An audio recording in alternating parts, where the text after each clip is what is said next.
Hello dear friends, welcome back to channel JS commerce classes.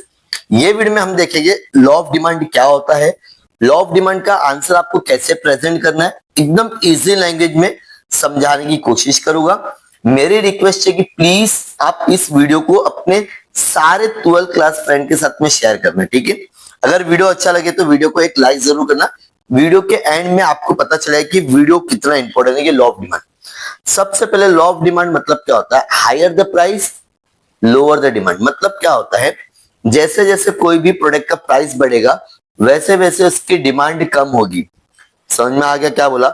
For example मैं बोल सकता हूँ कि आपका मोबाइल फॉर एग्जाम्पल 50,000 का तो आपने अपने घर पे एक ही मोबाइल लिए, ठीक है। जैसे उसका प्राइस कम हुआ तो आपने क्या करे भाई, अपने छोटे भाई को भी दिला दिया, आप तो जिसको भी दिलाना था। मतलब प्राइस कम हो रहा था, उसकी डिमांड क्या हो रही है? बढ़ रही है। क्या हो रही है? बढ़ रही है, ठीक है। समझ में आ गया? सबसे पहले आपको लिखना है इंट्रोडक्शन, एकदम इजी लैंग्वेज में। Law of demand explain by professor Alfred Marshall in his book of principle of economics which was publish in 1890। याद रहेगा, मतलब किसने पब्लिश किया था वो हम लोग ने लिख दिए, कौन सी बुक थी वो भी लिख दिए, और कभी पब्लिश हुई थी वो भी लिख दिए। नेक्स्ट स्टेटमेंट, बहुत इजी है, बहुत इजी है। स्टेटमेंट क्या है? सबसे पहले आपको लिखना other thing remain constant has it is, जैसा है वैसे ही रहना चाहिए, कुछ भी बदलाव नहीं। इसका मतलब ये होता है higher the price of a commodity, जैसा प्राइस बढ़ेगा, स्मॉलर द क्वांटिटी डिमांड, मतलब उसकी डिमांड क्या हो जाएगी? क्वांटिटी कम हो जाएगी। जैसी प्राइस कम होगा, lower the price of a commodity, larger the quantity demand. Price बढ़ा, सप्लाई जो डिमांड कम हो रही है ना, लोअर द प्राइस, जैसे प्राइस कम हो रहा है वैसे लार्जर द क्वांटिटी डिमांड। क्या लिखने का? Quantity demand. इतना सा आपको स्टेटमेंट लिखना है। डन। अब आपको बनाना पड़ेगा स्टूडेंट्स डिमांड शेड्यूल। यहां याद रखना other thing remain constant compulsory है। अब डिमांड शेड्यूल, शेड्यूल का मतलब होता है टेबल। एकदम इजी तरीके से, जो प्राइस कम हो रहा है ना, यहाँ लिखा मैंने प्राइस 50, 40, 30, 20। यहाँ पे प्राइस क्या हो रहा है? तुम्हारा कम हो रहा है। जैसे जैसे प्राइस कम होगा जो डिमांड बढ़ रही, क्या पहले 1 kg थी, समझो यहाँ पे हम लोग लिखते थे 1 kg, ठीक है। 1 kg के टाइम तो 50 रुपीज के टाइम पे 1 kg, 40 के टाइम पे 2 kg, 30 3 kg। प्राइस और कम हो रहा है, डिमांड और बढ़ रही है। प्राइस और कम हो रहा है, क्वांटिटी डिमांड और बढ़ती जा रही है। मतलब एकदम इजी लैंग्वेज में कैसे लिखोगे answer? When the price is ₹50, जब प्राइस 50 था 1 kg क्वांटिटी डिमांड थी। व्हेन द प्राइस फॉल, जैसे प्राइस हमारा कम हुआ 40 रुपीज हो गया और 30 रुपीज हो गया, the demand is price, demand क्या हो रही है तुम्हारी? राइज हो रही है। डिमांड क्या हो रही है? बढ़ रही है, from 2 kg to 3 kg। When the price fall, मतलब जैसे और कम हो गया, 30 से 20 हो गया, 20 से 10 हो गया, क्वांटिटी डिमांड राइज, तो डिमांड तुम्हारी क्या हो रही है? यहाँ पे बढ़ रही है। डिमांड क्या हो रही है? यहाँ पे आपकी बढ़ रही है। डिमांड क्या हो रही है? यहाँ पे बढ़ रही है। राइज मतलब बढ़ना। एकदम इजी लैंग्वेज है, इसमें कुछ problem?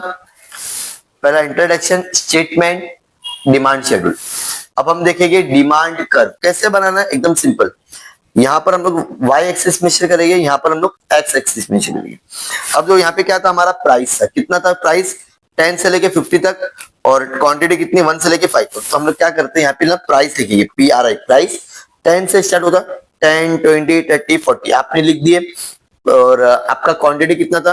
1 kg 2 kg 3 kg 4 kg 5 kg। समझ में आ गया इतना? अब देखो when the price 50, demand is 1 kg। देखो प्राइस कितना है तुम्हारा? 50, और डिमांड कितनी आपकी? 1 kg। तो देखो इस तरह से आपका डायग्राम बनेगा। मतलब यहाँ पर आप लोग पॉइंट बनाओगे तो आपकी एक लाइन बन जाएगी, ठीक है। अब प्राइस और कम हो रहा है, देखो यहाँ पे क्या हो रहा है? प्राइस 50 से 40 हो गया, या 2 हो गया, 40 हो गया, लेकिन ये कितना हो गया? 2। तो यहाँ पर हम लोग एक ऐसा बनाएंगे, तो अब आपका क्या बनेगा? समझ में आ गया? पक्का? प्राइस और कम हो रहा है, 40 से 30 हो रहा है, तो डिमांड भी तुम्हारी क्या हो रही है? बढ़ रही है। तो 2 से 3 हो गई। समझ में आ रहा है ना फ्रेंड्स? प्राइस और कम होगा, डिमांड और बढ़ रही, तो प्राइस कम होते जा रहा है, डिमांड बढ़ती जा रही है। क्या होती जा रही है? डिमांड। समझ में आ गया? इसको कैसे रिप्रेजेंट करेंगे? सबसे पहले आप लिखोगे X axis shows a quantity demand, मतलब यहाँ पर हम लोग ने क्या मेंशन किए, quantity demand.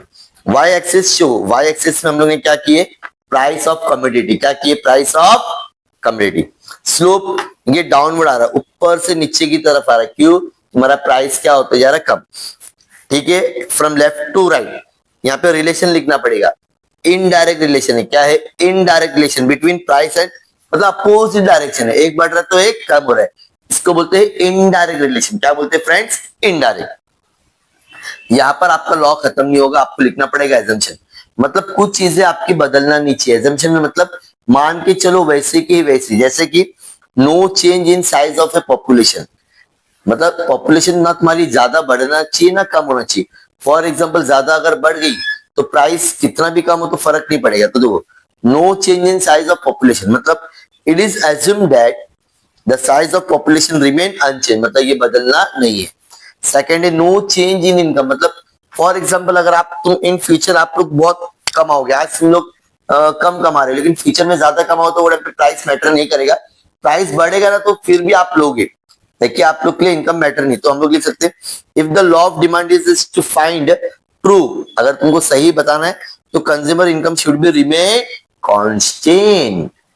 No change in taxation policy, अगर कुछ चीजों में गवर्नमेंट ने टैक्स एकदम कम कर दी, प्राइस चेंज नहीं होगा तो भी ऑटोमेटिकली इसकी डिमांड बढ़ जाती है। Taxation policy of government has great impact on the demand for various goods and service. Mobile पे ले लो फॉर एग्जांपल, अगर उसका टैक्स एकदम कम हो जाएगा तो मोबाइल ऑटोमेटिकली बहुत सस्ता हो जाएगा, तो इनडायरेक्टली तुम्हारी डिमांड बढ़ जाएगी।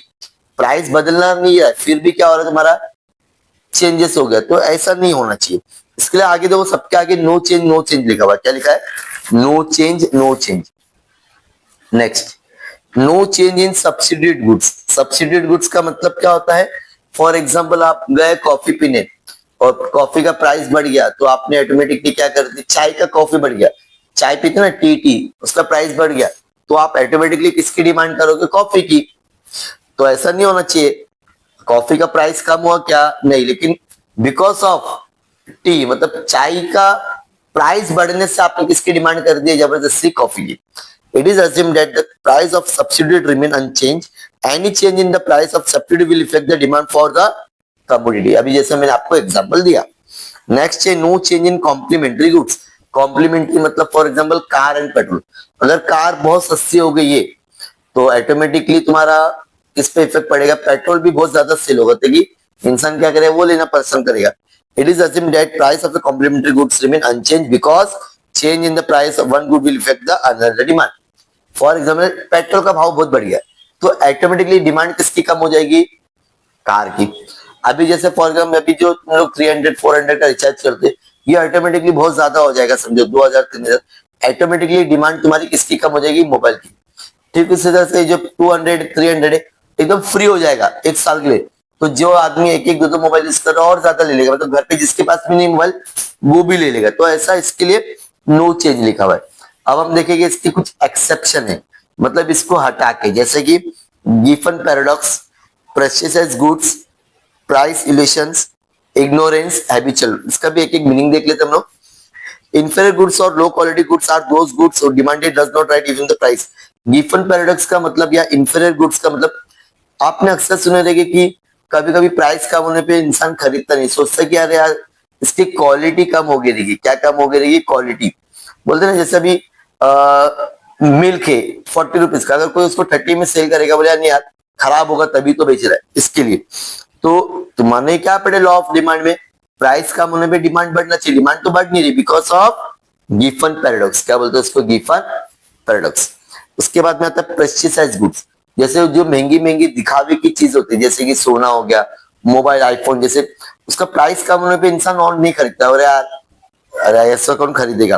Expensive goods like a diamond, gold etcetera are the status symbol, अब नहीं आ सस्ती चीजें मैं पसंद नहीं करूंगा। उसके बाद में आता है price illusion. Consumer have a illusion that higher price goods are the better quality. दो जितना ज्यादा प्राइस बढ़ेगा ना तो लोगों को लगता है कि भाई उसकी क्वालिटी बढ़ रही, तो इसको हम लोग बोलते हैं प्राइस इल्यूशन।